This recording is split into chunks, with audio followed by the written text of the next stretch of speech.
morning, and my name is Natasha Kalkis. And I'm Sarah Reuter, and we're here with your North Shore News. Today's program will cover the weather and some construction in UMD's Kirby Plaza, as well as a story about the Old Order Amish education system. Here in Duluth, we have a 40% chance of snow with a high of 45 degrees and a low of 32, but the weather appears to be confused as it has been snowing with clear skies. Also in Duluth, we've heard there to be more renovations done to the University, besides what will be done with stadium apartments next year. The main floor of Kirby Plaza is currently under reconstruction in the area that used to be called the Kirby Couch Lounge. It is said that after the new renovations, it will be an open study lounge area complete with pool tables and plenty of outlets for electronics. How cool for those students, Natasha. Very cool. When most people think of the Amish, they picture homes without electricity and transportation by buggy. But we're here to discuss the Old Order Amish education system used today. So the first thing in the discussion of Old Order Amish education is to define what they see to be as educated. The individuals that are considered educated are usually 16 to 20 years old and have completed 8th grade schooling either through homeschools or through a nearby public school. These people must also speak Swiss German, or the language in America that is considered Pennsylvania Dutch, which is actually Pennsylvania Deutsch. Kind of lost in translation, but it just means German. Next, we'll talk about what these children learn in school. So the biggest lessons learned here are actually about socialization and cooperation rather than the traditional American academics. In schools, the Amish children learn the values of their community: humility, submission, cooperation, and the value of marriage and family. They also put an emphasis on working together and helping each other in the classroom because they value mutual achievement over competition. Let's see a clip on submission in the Amish tradition. Fed. What does the Bible say about your role then? It calls us to be keepers at home, submissive to our husbands, and look well to the ways of our household. And how do you feel about that? I feel it's perfect. It's a perfect order. The view this woman has is an example of the behaviorist learning style taught to the Amish children both through their schools and their community. Women are pressured from a very young age to get married and have as many kids as possible. This role of family life is considered to be one of the most important among the Amish culture, and each baby born to a couple is considered a gift from God. Let's see how this couple got married. Miriam and David have been married for nearly 11 years. How did you get together then? Well, in the traditional way, you just muster up enough of boldness and courage to ask a girl if you can court her. So that's what I did at the age of 18.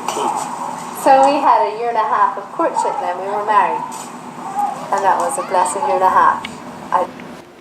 Now let's see how this couple decided to have their children. 7.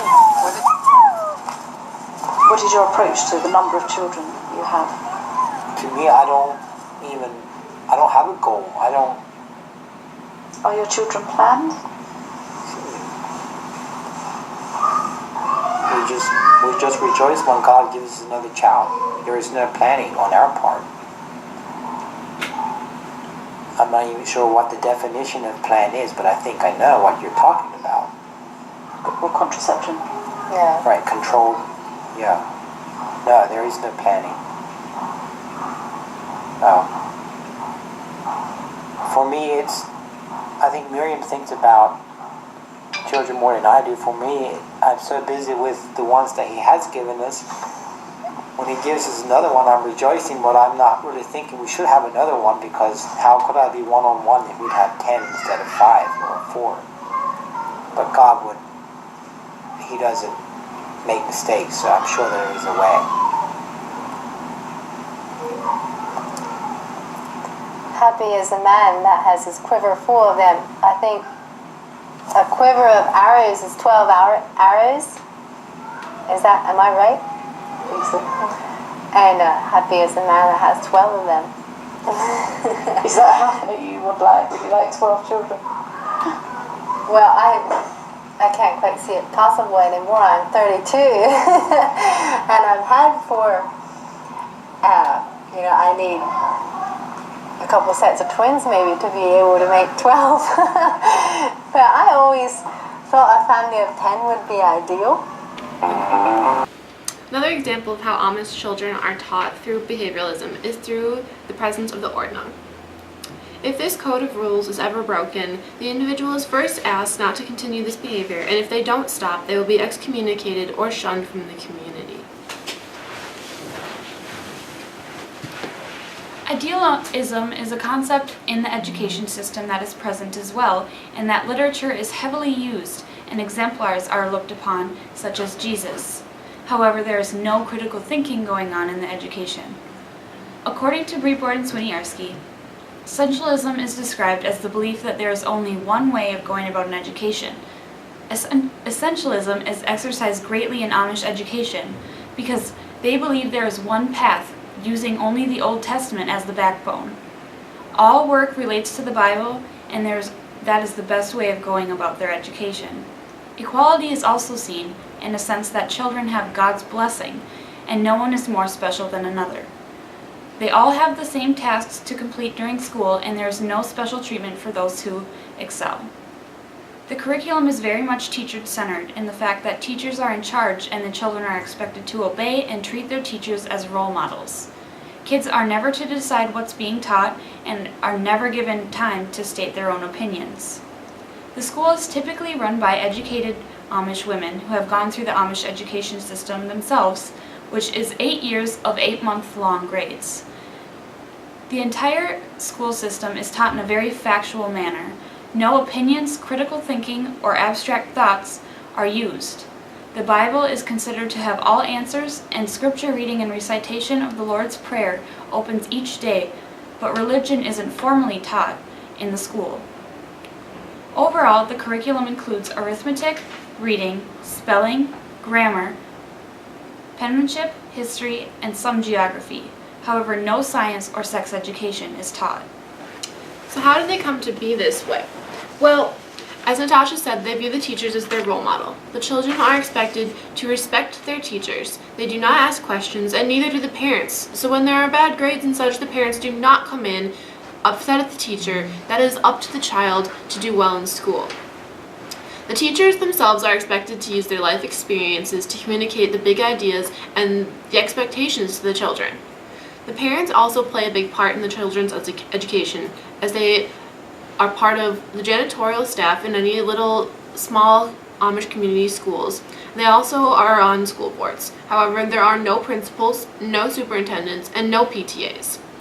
Instead, parents get the chance to visit their children during the school day and throughout the school year. Let's take a little look at their history. Speak a German dialect as their first language.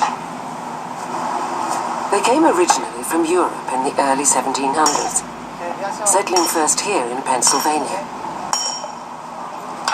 And all of that from a split with the Swiss Anabaptists back in the 1700s. A little bit more on the education system of the Amish is whether they are transmissive or transformative. Generally, they are thought to be transmissive by following the scripture and the Old Testament, which they use to guide their life and their choices, even up to their dress, which is why they wear such simple clothing. However, they can also be transformative as well. The Ordnung is updated twice a year by community consensus, and it is for each little Amish community. It does not happen as one big governing paper for all Amish. This updated Ordnung does now allow some small circumstantial uses of technology, such as being allowed to ride in a car or a plane as a passenger, but as a passenger only. They are not allowed to own their own vehicles. The future of Amish education is expected to continue using traditional values.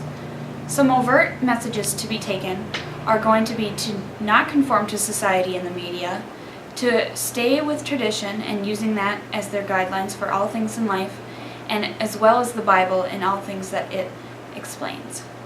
Some hidden messages might include the fact that there is no religion taught in schools formally, that women are to obey their husbands and are to have large families. Some null messages, or messages that are not typically spoken of in the Amish system, include sex education and modern ways. Overall, the Amish are a very interesting group, and we're glad for the chance to see a little of what their life is like, as well as their educational values. From Sarah, myself, and everyone else here at North Shore News, have a great day, and we'll see you back here tomorrow at 5 to discuss a disaster that could have resulted in a teen suicide at the university. Thanks for watching. Good night.